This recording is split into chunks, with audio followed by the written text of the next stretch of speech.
kuachia mafundisho au masomo mbalimbali ambayo nilikuwa nimejikita sana upande wa vijana. Hivyo Mungu tena ameweza kutupa kibali na nafasi ya kuweza kukutana hapa. Ni mambo mengi sana ambayo katika huduma tunakutana nayo. Vita ni kali, changamoto ni nyingi sana ambazo tunaweza kukutana nazo katika kazi hii ya Mungu. So tulikuwa kwenye vita kubwa sana ambayo ilinilazimu nisiweze kuposti fundisho lolote kutokana na mambo ni mengi ya kivita katika ulimwengu wa roho. Wakati mwingine vita inakuja rohoni, wakati mwingine inakuja mwilini. So inapokuja mwilini kidogo mambo yanabidi kwanza tupambane na hii vita alafu tuendelee. Sasa kwa hiyo nilikuwa nimebanwa na vita. Kuna vita ambayo ilikuwa imeinuka hizi siku za karibuni kwenye maisha yangu. Ni neema tu leo kuwepo hapa. Labda ningemaliza mwaka au miezi sionekani kabisa, kwa sababu ilikuwa imefika hatua ya kuweza kupelekwa polisi. Chanzo ni kuweza kutetea haki ya mtu fulani ambaye alikuwa anaonewa. So nikaweza kuingilia kati, na sio kama ni mtu bali ni mdogo wangu kabisa kutoka damu moja. So dogo mambo yakawa ni mengi, polisi nini na nini. Nikawa nimetulia kwanza, kwa sababu nisingeweza kupata muda wa kuweza kupitia maandiko ili tuweze kujifunza. So namtukuza Mungu, bado na nipo hai. Vita ni nyingi. Hapo majuzi kati pale tuliweza kupata ajali kwa ajili ya kazi ya Mungu hii. Kwa hiyo vita inakuja rohoni, bado inakuja mwilini. So hatuwezi kukata tamaa. Na mwimbaji mmoja akaimba, Bwana ni ngome yangu, nimwogope nani? Hivyo hatuwezi kukata tamaa. Bado tutasonga mbele hata kama majaribu yameinuka kiasi gani, hata kama vita imeinuka kiasi gani. Tunaelewa ni mpango wa shetani kuweza kuua kile ambacho Mungu amekiweka ndani yangu. Lakini nilishasema siku moja, nikasema ya kwamba shetani hata kama ainuke kwa design gani, hata kama atume majeshi yake kwa design gani, lakini kuweza kunidondosha mimi ni ngumu sana, kwa sababu sikuitwa na mwanadamu wala sikuitwa na watu tu, bali Mungu ndo aliweza kuniita na ndo ambaye ameweza kunipatia ujasiri. Ni ngumu sana mtu kuweza kusimama na kuweza kufundisha, ni ngumu. Kwa akili zake hawezi, lakini kwa neema ya Mungu ambao sisi wengine ameweza kutupatia, na ndio maana tunaweza kusimama, tunaweza kuhubiri kile ambacho Mungu amekiweka ndani yetu. Wengine wanatamani, lakini ujasiri na uwezo hawana. Wengine walikuta ndani Roho Mtakatifu hayupo kuweza kuwaongoza. Lakini mimi na wewe hatujatuma maombi ambao tunafanya hii kazi ya Mungu. Hatujatuma maombi kwa Mungu kwamba Mungu, naomba unipe nafasi ya kuweza kuhubiri. Hapana, ni kwa neema ambayo Mungu ameweza kutupigania au kutupa.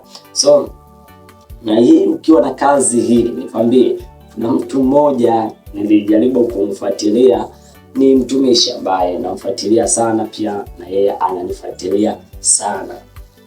Kuna mtu na yeye anahubiri, tena injili yake ni ya moto sana, ni nabii ni ya moto sana, ambaye Mungu pia amempa neema ya kuweza kuzungumza kile ambacho Mungu amekiweka ndani yake. Kwa hiyo ni mtu ambaye Mungu amempa kibali, amempa ujasiri, amempa nguvu za kuweza kushindana na yule mwovu. Ni mtumishi yupo pale Morogoro, na hizi nawasiliana naye, yupo pale Morogoro. Tuliweza kuzungumza na tunaendelea kuzungumza. Sasa kuna mtu aliweza kumtumia ujumbe, akamwambia ya kwamba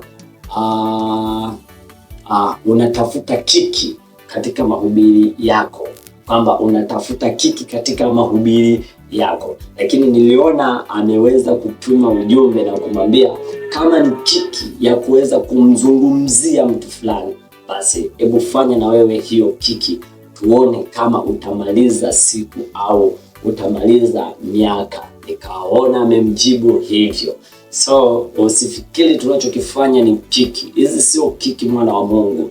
ni Mungu ameweka kitu ndani yetu, na ndio maana tupo hapa tunazungumza. Usituone leo tumeweza kusimama hivi, tunaongea. Tuna vita ambayo tunakutana nayo katika ulimwengu wa roho, ni vita kubwa sana. Wakati mwingine inafika sehemu unawaza kukata tamaa, lakini sasa utakataje tamaa? Kwa sababu Mungu ndo ameweka hilo kusudi ndani yako.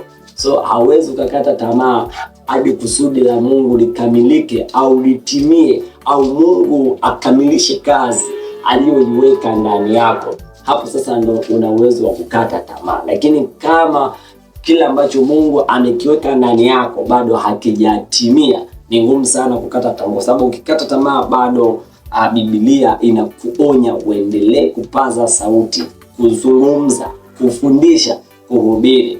Kwa hiyo nikaona amemjibu hivyo. Pia niendelee pia na yeye kumshukuru sana. Ni mtumishi ambaye ameweza kujitoa, ambaye anafundisha na kuhubiri. Fuatilia kwenye akaunti yake, anaendelea kufundisha, kuhubiri, kutoa mafunzo, anafichua siri ambazo katika ulimwengu wa roho kuzielewa ni ngumu sana, kwa sababu yawezekana upo mwilini lakini wengine tupo rohoni. Kwa tunatazama rohoni, tunaona kazi za shetani anazozifanya katika ulimwengu wa roho. Hivyo sasa tunaweza kukuletea maagenti au kazi ambazo zipo kwa shetani zinazotendeka. Wakati mwingine zinatendeka na watumishi, wakati mwingine zinafanyika na wanakwaya, wakati mwingine zinafanywa na waimbaji. Kwa hiyo Mungu ndo ametupa hiyo neema. Niendelee kukushukuru sana mtumishi Justini na Imani. Ingawa jina lake kidogo bado sijalipata, lakini ni Justini kama sijakosea, na B yupo pale Morogoro kama sijakosea. Kwa hiyo ananifuatilia pia, na mimi namfuatilia sana. Mungu aendelee kukutunza na aendelee kukutumia vyema kabisa, mtumishi wa Mungu. Na jina Benjamin Mahega. Acha tupate somo au tupate kile ambacho Mungu ameweza kutuletea hapa. Nataka nizungumze na wewe ambaye mwana wa Mungu umeweza kuokoka, lakini ndani yako bado umewekeza dhambi. Ndani yako kwenye ubongo wako bado umehifadhi dhambi, ambayo hiyo dhambi imekuwa chanzo cha kukufanya wewe unakoswa baraka, cha kufanya wewe husongi mbele, cha kufanya wewe kila kunapokucha wewe unalia tu. Sasa nisikilize au usikilize hiki ambacho Mungu amekileta kwenye maisha yako. Leo tuna waimbaji, tuna wanakwaya, tuna watu ambao wanafanya wanaabudu kanisani, wanapanda madhabahuni wanaimba, lakini ndani yao ukiwachunguza watu, nilishawahi sema na nipiga kelele sana, na nimepiga kelele sana juzi hapa kuhusiana na vijana. Nimeachia masomo mengi sana yanayohusiana na vijana. Nikasema wakati mwingine tunakuwa chanzo sisi wenyewe kuwafanya watu ambao hawajaokoka wasiokoke, kwa sababu sisi ambao tupo kanisani bado tunafanya dhambi. Sisi ambao tupo kanisani bado tunaenenda kama watu wa duniani. Sisi ambao tupo kanisani bado hatuna utofauti wowote na mtu ambaye hajaokoka. Kwa hiyo nataka sasa leo tena niseme na wewe ambaye upo kanisani bado una vizambi vya kijinga, bado una vizambi vya kipepo, alafu upo kanisani. Wakati mwingine unaimba kabisa, yani wewe ni kioo. Wasanii wale wakubwa wanaambiwa ni kioo cha jamii. Wewe ni kioo cha kanisa sasa. Ni kioo cha kanisa, lakini bado mwili wako umewekeza kwenye dhambi. Funika macho tuombe. Mtakatifu Mungu Baba wa mbinguni, ketia mahali pasiri palipoinuka. Tazama Baba, wakati huu na sai watoto wako tuko mbele zako. Roho Mtakatifu, tunapoenda kumega mkate huu, kaseme nasi, katufundishe, utuonye pale tulipokosea. Roho Mtakatifu uturekebishe. Bariki msikilizaji huyu Baba, nitumie tu kama chombo cha kuweza kufikisha hiki ambacho umekiandaa kwa ajili ya watoto wako. Naomba kwa machache ni katika Yesu aliye Bwana Mwokozi wa maisha yetu. Amen. Katika kitabu kile cha Warumi ile sura yake ya 8 na ule mstari wake wa 12, kitabu cha Warumi ile sura yake ya 8, sura ya 6 mstari wa 12. Biblia inasema, basi dhambi isitawale ndani ya miili yenu ipatikanayo na mauti, hata mkazitii tamaa zake. Biblia inasema basi dhambi isitawale ndani ya miili yenu, yani dhambi isitawale ndani ya miili yetu. Nasema na wewe ambaye umeokoka, dhambi isitawale ndani ya mwili wako. Dhambi isikutawale wewe ndani ya mwili wako. Huu mwili wakati mwingine ukiwacha ovyo, unatawaliwa na dhambi. Wakati mwingine unajikuta upo kanisani, lakini mwili lako limejaa dhambi, lakini kichwa chako hicho, ubongo wako umejazana dhambi. Alafu upo kanisani unatuibia, wewe unaongoza sifa, wewe unatuimbia. Sikiliza, bado inaendelea, inasema ya kwamba utokanayo na nini? Na mauti, hata ukazitii tamaa zake. Yani ukiruhusu dhambi ikutawale ndani yako, maana yake umeruhusu tamaa zake ukazitii. Yani zile tamaa zinazoongozwa na dhambi umeweza kuziruhusu na pia umeweza kuzitii.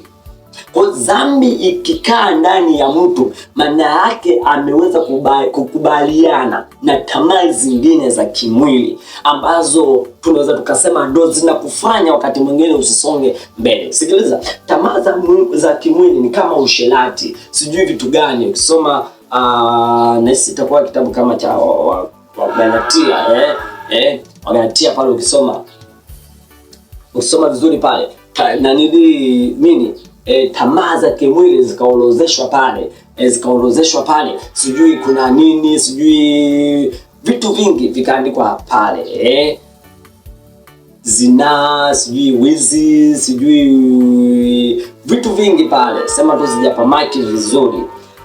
Sasa hizi tamaa au dhambi ukiruhusu ikikaa ndani yako, maana yake umeweza kuruhusu na tamaa zingine za kimwili zikutawale wewe. Na hizo tamaa zikutawala, maana yake zinakuwa zinakuongoza wewe. Baada ya wewe kuziongoza, zile tamaa zinakuwa zinakuongoza. Na ndio maana leo unashangaa mtu anaweza kutembea na mtoto mdogo, mtoto mdogo anatembea naye kimapenzi. Yaani unakuta baba mzima anatembea na kitoto kidogo kimapenzi. Maana yake nini? Maana yake yule dhambi imekaa ndani yake na ameweza kutii tamaa za kimwili. Maana yake ule mwili unakuwa una ushawishi wa kufanya kitu tofauti na makusudi ya Mungu. Na watu wengi tupo kanisani, tumeruhusu dhambi ziweze kututawala ndani yetu, lakini hatujamruhusu Mungu aweze kukaa ndani yetu. Sasa kama tumeruhusu dhambi iweze kukaa ndani yetu, maana yake tumeruhusu zile tamaa zingine, tamaa za kimwili ziweze kututawala na tuweze kuzitii zenyewe tamaa. Na ndio maana leo sio ajabu sana kuona watu wanatongozana kanisani wao kwa wao, kuona watu wanafanya uzinzi wao kwa wao kanisani, kuona watu wanafanya usherati wao kwa wao kanisani. Maana yake yule bado dhambi ipo ndani yake, bado dhambi inamruhusu kufanya hivyo vitu, bado dhambi ipo ndani ya yule mtu, bado usherati upo ndani ya yule mtu. Yaani unakuta watu wanaimba, watu wanaimba. Kuna mtu mmoja alisema sauti ya pili anakula sauti ya kwanza, sauti ya 8 anakula sauti ya 10, sauti ya 8 yaani kila mtu anafanya uovu wake tu, au ni waimbaji hapo kanisani. Maana yake dhambi bado imetawala ndani yao. Bwana apewe sifa. Kwa wewe kama umeokoka kabisa, umeokoka, umempokea Yesu kuwa mwokozi wa maisha yako, kinachotakiwa sasa cha kufanya ili uenende na mapenzi ya Mungu ni lazima utengane na kitu kinachoitwa dhambi. Kuna wakati dhambi unaweza kusema dhambi ni dhambi sijui kubwa kiasi gani.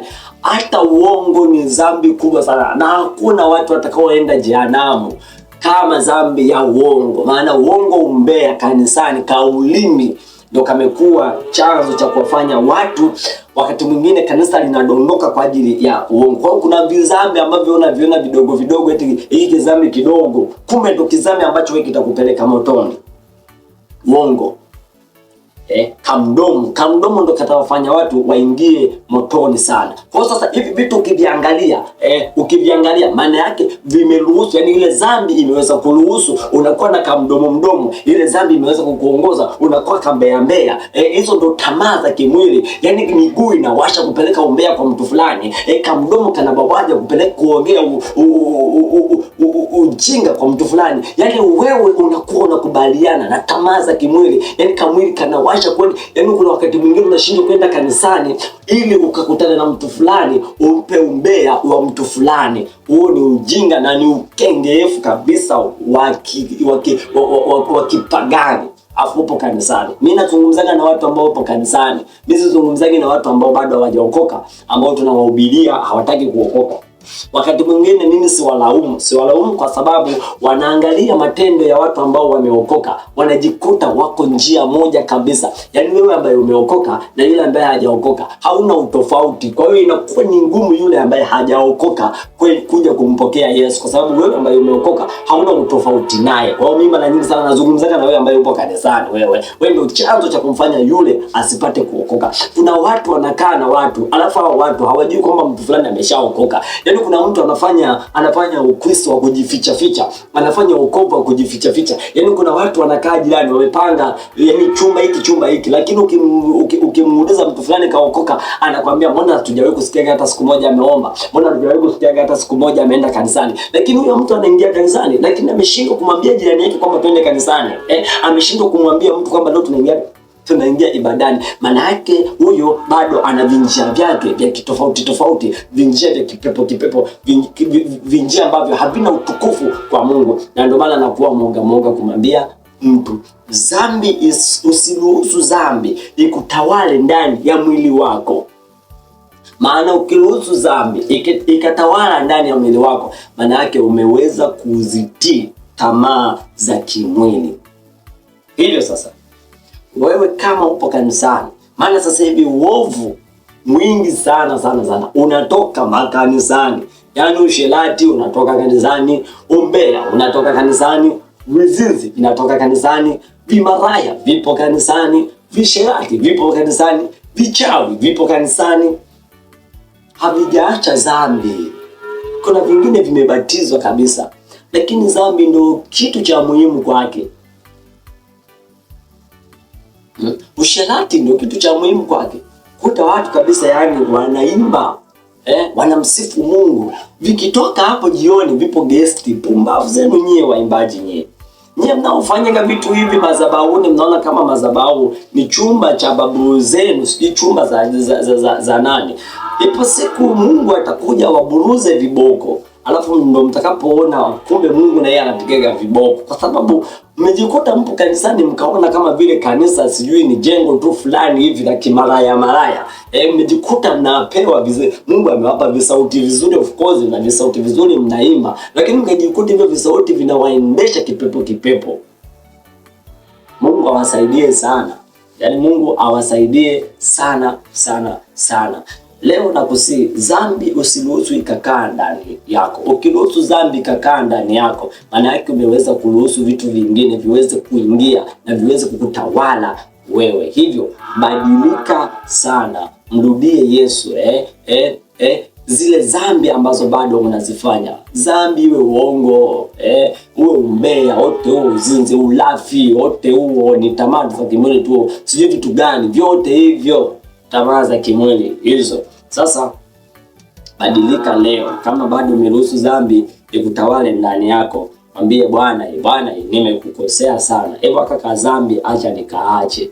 Nikikaacha kaka dhambi, naamini nitavuka na kwenda sehemu nyingine kabisa. Mungu akubariki sana. Leo nimeweza tu kugusia hapa ya kwamba usiruhusu dhambi ikutawale ndani yako. Maana ukiruhusu dhambi utakuwa umeruhusu na tamaa zingine, tamaa za kipepo, tamaa za kingono, tamaa za usinzi, tamaa za malaya umeweza kuziruhusu kwa sababu ya dhambi kukaa ndani yako. Mruhusu Bwana aweze kukaa ndani yako, ila usiruhusu shetani aweze kukaa ndani yako. Mungu akubariki sana. Langu jina Benjamin Mahega. Asanteni sana kwa kuendelea kunifuatilia na kunitazama. Amen.